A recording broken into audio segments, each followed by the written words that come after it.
رات کا اندھیرا ہوتے ہی نیند بھاگ کیوں جاتی ہے؟ کبھی سوچا ہے؟ آپ لائٹ آف کرتے ہو، بیڈ پر لیٹتے ہو، آنکھیں مونتے ہو، لیکن دماغ اچانک چلنا شروع ہو جاتا ہے۔ ان باتوں کا شور گونجتا ہے جو دن بھر آپ نے دنیا سے چھپائی ہوتی ہیں۔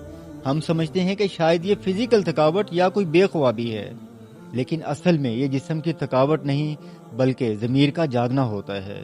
دن بھر کی بھاگ دور میں ہم اتنے مصروف ہوتے ہیں کہ خود سے مل ہی نہیں پاتے۔ پھر جب رات کا اندھیرا ہوتا ہے تو ہم اکیلے رہ جاتے ہیں اپنے دلوں کے ساتھ۔ اسلام نے رات کے اس اندھیرے کو تنہائی اور سکون کا وقت بنایا ہے، بے چینی کا نہیں۔ جب نیند اچانک آنکھ سے دور ہو جائے تو گھبرایا مت کرو، یہ اللہ کی طرف سے خاموش اشارہ ہوتا ہے۔